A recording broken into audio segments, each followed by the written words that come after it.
नमस्कार, सात संदेश से मैं अनिल कौशिक। न्यूज अपडेट 7 बजे कार्यक्रम पार्ट 1 में आप सभी दोस्तों का स्वागत है। दोस्तों, कार्यक्रम की शुरुआत करते हैं भादरा आसपास क्षेत्र की खबरों को लेकर।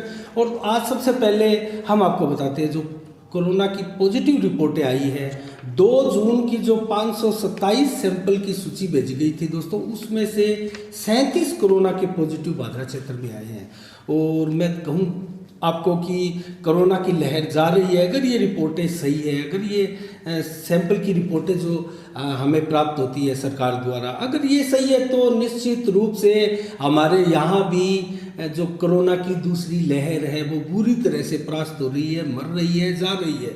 तो कुल मिला के ये जो 37 पॉजिटिव आए हैं मात्र, और 527 की सैंपल रिपोर्ट में दोस्तों ये कहाँ से आए हैं मैं आपको बताऊं। तो सबसे पहले बताऊं मैं आपको, भादरा से भेजे गए थे 113 सैंपल, और उनमें से आए हैं मात्र 10 कोरोना के पॉजिटिव। और वो 10 कहाँ से आए हैं दोस्तों? सरदारपुराबाद से एक आए हैं, जोगीवाड़ा से एक आए हैं, और रासलाड़ा से एक आए हैं, और डुंगराना से 3 कोरोना पॉजिटिव आए हैं। ये तो देहात क्षेत्र से आए हैं। जबकि वार्डों से आए हैं वो है वार्ड नंबर 25 से एक आए हैं, और वार्ड नंबर 11 से 2 आए हैं, और वार्ड नंबर 10 से 1 कोरोना का पॉजिटिव आया है। ये कुल मिला के 10 कोरोना पॉजिटिव है भादरा में, जो 113 की सैंपल सूची से आए हैं। और अब छानीबड़ी में 246 सैंपल लिए गए थे, और 246 सैंपल रिपोर्टें भेजी गई थी। उनमें से मात्र 20 कोरोना के पॉजिटिव आए हैं दोस्तों। तो छानीबड़ी से 20 कोरोना पॉजिटिव, आसपास की गाँवों की भी रिपोर्टें यहाँ से जाती हैं। और 20 के 20 जो कोरोना पॉजिटिव है वो छानीबड़ी से है दोस्तों। ये एक बड़ी दुखद बात मैं कहूँगा, क्योंकि छानीबड़ी से ही सारे के सारे 20 कोरोना पॉजिटिव आए हैं।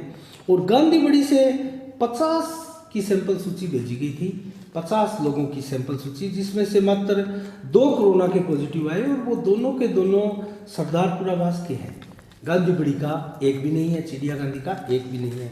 तो कुल मिला के मलसीसर से भी 6 की सूची भेजी गई थी, उनमें से कोई भी कोरोना पॉजिटिव नहीं आया है। और गेहूं से भी 21 लोगों की सैंपल सूची यहाँ से भेजी गई थी, उनमें से कोई भी कोरोना पॉजिटिव नहीं आया है। और उत्तरादाबाद से भी दोस्तों 14 की सैंपल सूची भेजी गई थी, उनमें से भी कोई कोरोना पॉजिटिव नहीं आया है। जबकि अनूपसर गांव से भी 14 लोगों की सैंपल की सूची भेजी गई थी, उनमें से भी कोई भी कोरोना पॉजिटिव नहीं आया है। तो कलाना गांव से 21 की सैंपल सूची भेजी गई थी, उनमें से मात्र 1 कोरोना पॉजिटिव आया है, और वो कलाना गांव से ही है।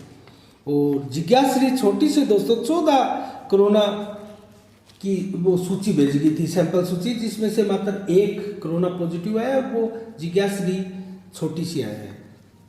इसके अलावा शेरपुरा गांव से जो 28 की, शेरपुरा जो सेंटर है, 28 लोगों की सैंपल सूची भेजी गई थी, उनमें से दोस्तों 3 कोरोना पॉजिटिव आए हैं, और 3 में से 2 मलखेड़ा के हैं और 1 शेरपुरा गांव का है। तो कुल मिला के ये हमने आपको विश्लेषणात्मक एक प्रकार से रिपोर्टें बताई है, कहाँ से सैंपल सूची भेजी गई थी और किन किन गाँवों से कोरोना के पॉजिटिव आए हैं। तो इससे आप अंदाज़ा लगा सकते हैं कि भादरा में रिकवरी होने वाले केस तेजी के साथ बढ़ते जा रहे हैं। तो गाँवों में भी स्थिति निश्चित रूप से सुधर रही है, इसमें कतई कोई दो राय नहीं है। क्योंकि जिस प्रकार से समाज सेवी लोग लगे हैं दोस्तों, और इम्यूनिटी पावर बढ़ाने के लिए तरह तरह के काढ़े और आयुर्वेदिक चीज़ें, उपकरण, औषधियाँ आपको दी जा रही है, हम सबको दी जा रही है, उससे भी कहीं ना कहीं हमारी इम्यूनिटी पावर जो है मजबूत हुई है, और कोरोना का वायरस जो है, म्यूटेट जो है, वो कमज़ोर हुआ है दोस्तों। इसमें कतई संदेह नहीं है। आज जो सैंपल सूची भेजी गई है दोस्तों, उसके बारे में मैं बताऊंगा आपको। 420 लोगों की सैंपल सूची आज भेजी गई है, 420 लोगों की। ये कहाँ से भेजे गए हैं मैं आपको बताऊं, तो भादरा से 45 मात्र सैंपल आज भेजे गए हैं, जबकि छानीबड़ी से 225 सैंपल लिए गए। ये अच्छी बात है, क्योंकि छानीबड़ी में अभी भी बहुत बड़ी संख्या में संक्रमित है। और दोस्तों आज भी जिस प्रकार से 246 की सूची में 20 मात्र छानीबड़ी से पॉजिटिव आए हैं, ये एक चिंता करने वाली बात भी है। तो छानीबड़ी से 225 सैंपल फिर लिए गए हैं, और बिरानी से दोस्तों 29 सैंपल लिए गए हैं, जबकि मुनसरी से 19, गदरा से 25 और शेरपुरा से 27 सैंपल लिए गए हैं, जबकि गांधीबड़ी से 50 सैंपल लिए गए। और ये कुल मिला के 420 सैंपल हैं जो भादरा क्षेत्र से, तहसील क्षेत्र से लिए गए हैं। तो कुल मिला के कोरोना के समाचार इतना ही है दोस्तों। इसके अलावा हम अगर समीक्षात्मक विश्लेषण करें कुछ खबरों का, न्यूज़ों का, तो मैं आपको एक चीज़ बताना चाहूँगा। सेवा भारती समिति और हिंदू जागरण मंच और RSS, इन तीनों के सौजन्य से दोस्तों एक अभियान चलाया गया है गाँव की ओर, और उस अभियान में दोस्तों लगभग 42 जड़ी बूटियों की एक दवा तैयार की गई है इम्यूनिटी पावर मजबूत करने के लिए। और वो दोस्तों सागड़ा, अमरपुरा, लाखनवास, जोगीवाड़ा आदि भादरा क्षेत्र के भी अनेकों गांवों और दोस्तों राजगढ़ के एक वेद है, उनकी देखरेख में ये दवा, ये काढ़ा तैयार किया जाता है और ये लोगों को पिलाया जाता है। और इसकी एक अनुपात होता है दोस्तों, उस अनुपात के अनुसार इसमें इसको जो है पिलाया जा रहा है। तो कुल मिला के गाँव की और ये अभियान जो है तीनों संगठनों का, ये सराहनीय है। और मैं भादरा के वरिष्ठ आयुर्वेद चिकित्सक पवन जी शर्मा का भी धन्यवाद करना चाहूँगा साफ संदेश की तरफ से। उन्होंने भी दोस्तों भादरा के लगभग हर वार्डों में जो है अपना जो काढ़ा है इम्यूनिटी पावर बढ़ाने का, उसको पिलाया है। और गाँव की ओर भी अभियान उन्होंने कई संगठनों के माध्यम से किया है। तो कुल मिला के ये जो प्रयास चल रहे हैं दोस्तों, ये हमारे मानवता और इंसानियत के लिए बहुत शानदार प्रयास चल रहे हैं, एक इंसानियत को बचाने के लिए, मानवता को बचाए रखने के लिए। और दोस्तों इसके साथ ही मैं अगर इन समितियों के पदाधिकारियों से और कार्यकर्ताओं से आपको रूबरू कराना चाहूँ तो सतपाल दादीच है, प्रोफेसर राजपाल गोस्वामी है, पवन शर्मा है सागड़ा के, और शंकर लाल देवना है, और राकेश CMR है, छोटू राम नेहरा है, नवीन शर्मा है, और कुलदीप काली रावणा है, विशाल गोस्वामी है, और धनपत नाई है, और रामनिवास बंसल आदि अनेकों कार्यकर्ता ये इन संगठनों के हैं दोस्तों, लगातार लगे हुए हैं। और इसी शुभकामनाओं के साथ भी ये लगातार अपना प्रयास जो है करते रहें। इसी प्रकार दोस्तों मैं रामगढ़िया गांव की जो कोविड रिलीफ टीम है उनकी भी सराहना करना चाहूँगा। हमने अलग से उनका एक वीडियो भी डाला हुआ है साफ संदेश चैनल के ऊपर दोस्तों। इन्होंने एक शानदार उदाहरण इस प्रकार पेश किया है कि दानदाताओं की सूची को एक पारदर्शिता के साथ उन्होंने सार्वजनिक करके और लोगों से निवेदन किया है कि ज़्यादा से ज़्यादा इस कमेटी से जुड़े और गांव के हर घर में जाकर कोविड मरीजों की देखभाल करें और देखें कहाँ किसको क्या समस्याएं हैं दोस्तों, उन समस्याओं का निराकरण करें और गांव के सभी बुजुर्गों से मिलकर दोस्तों इस अभियान को आगे भी बरकरार रखने के लिए संकल्पित ये टीम लगातार रामगढ़िया गाँव में प्रयासरत है। हमको साफ संदेश की तरफ से हम बहुत बहुत साधुवाद इनको प्रदान करेंगे। और एक और घटना का जिक्र करूं तो दोस्तों बरवाली गांव में जो एक दलित परिवार का जो मकान तोड़ने का मामला था दोस्तों, वो लगातार तूल पकड़ता भादरा क्षेत्र में जा रहा है।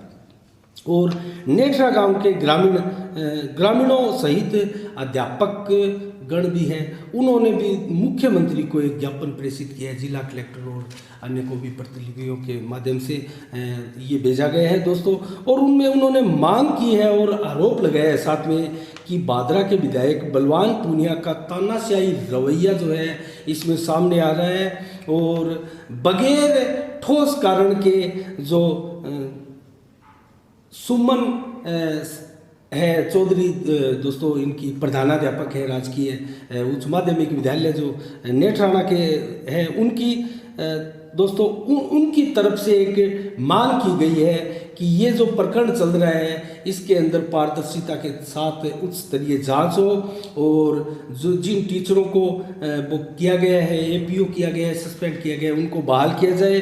और बरवाली के गांव में दोस्तों जिस प्रकार से इस दलित के परिवार को तोड़ा गया है वो अत्यंत निंदनीय है और इस परिवार को उचित मुआवजा मिले, इनके घर को दोबारा बढ़ा कर दिया जाए और इसके अंदर सरकार जो है संज्ञान ले। इस प्रकार के आरोप जो ज्ञापन में है लगाए गए हैं और मांग की गई है दोस्तों। कुल मिला के मैं एक और जिक्र करना चाहूँ तो कल दोस्तों 5 जून को विश्व पर्यावरण दिवस है और इसके उपलक्ष्य में भादरा में भी अनेकों कार्यक्रम होंगे। और सुशील गुप्ता, सुशील खजोतिया आदि ये इनका एक बहुत अच्छा संगठन है दोस्तों। और ये लगातार जो पौधे लगाने का अभियान है, कार्यक्रम है, वृक्षारोपण का अभियान है, ये लगातार काफ़ी समय से चलाए हुए हैं। और दोस्तों कल्याण भूमि परिसर में इनके द्वारा कल भी सुबह 9 बजे प्रातः एक शानदार कार्यक्रम का आयोजन वृक्षारोपण का किया जाएगा इस अवसर पर। और सुशील गुप्ता जो अध्यक्ष है कार्यक्रम के, उन्होंने मैसेज दिया है, संदेश दिया है कि ज़्यादातर ऑक्सीजन को जो अपने वातावरण में ज़्यादा छोड़ते हैं उन पेड़ पौधों को, वृक्षों को ज़्यादा मात्रा में लगाया जाएगा और इसको लेकर एक अभियान चलाया जा रहा है। और मुख्य अतिथि जो है इस कार्यक्रम के, वो हमारे क्षेत्र के विधायक बलवान पूनिया होंगे और इस अवसर पर अनेकों लोग दोस्तों भाग लेंगे वृक्षारोपण में। इसी के साथ ही दोस्तों मैं अगर ये पर्यावरण का जो विश्व पर्यावरण दिवस है दोस्तों, इसके ऊपर एक सुझाव देना चाहूँ तो मैं इस सुझाव इस प्रकार से सभी लोगों को देना चाहूँगा साफ संदेश की टीम के माध्यम से कि अपने हर घर में आप वृक्षारोपण करें। एक प्रकार से अगर वृक्ष लगाने की आपके यहाँ घर में किसी प्रकार कोई जगह नहीं है तो आप गमलों में भी पौधे लगा सकते हैं और ज़्यादा से ज़्यादा आयुर्वेदिक पौधे, आयुर्वेदिक औषधि लिए जो पौधे होते हैं उनको आप लगाएं और अपने आसपास जो है नीम, बरगद और पीपल जैसे वृक्ष जो है, तुलसी के, ये पौधे और वृक्ष जो है लगाए तो हमारे पर्यावरण को भी साफ सुथरा किया जा सकता है। इसके साथ ऑक्सीजन का जो लेवल है दोस्तों हमारे वातावरण में, उसमें भी बढ़ोतरी होगी और इसी प्रकार के कार्यक्रम जो है अनेकों संस्थाएं और हर घर में ऐसे कार्यक्रम का आयोजन हो। और दोस्तों जिस प्रकार से हम बच्चों का जो जन्म दिवस मनाते हैं और बेटियां होती हैं, बेटे होते हैं, उनके एक कार्यक्रम आयोजित करते हैं, विवाह शादी पर भी ऐसे अनेकों कार्यक्रम हम करने लगे, तो ऐसे अवसरों पर भी हम वृक्षारोपण जैसे कार्यक्रम करें, बेटी बचाओ बेटी पढ़ाओ जैसे कार्यक्रम करें, तो इसमें समाज में एक जागरूकता का भी संदेश जाता है और अच्छा भी लगता है, प्रेरणा भी लोगों को मिलती है दोस्तों। कुल मिला के 7 बजे के कार्यक्रम में दोस्तों इतना ही और कल ठीक शाम 7 बजे पार्ट 1 में आपके सामने फिर हम हाजिर होंगे दोस्तों। एक छोटी सी मैं समीक्षा फिर करना चाहूँगा, जो आज 4 जून को जो हाईकोर्ट का फैसला आना था भादरा नगर पालिका को लेकर दोस्तों, उसको आगे बढ़ा दिया गया है और हाईकोर्ट की तरफ से जज साहिब की तरफ से उनको 9 तारीख को सुनवाई की डेट जो है निश्चित की गई है, ऐसी सूचनाएं हमारे पास आई है।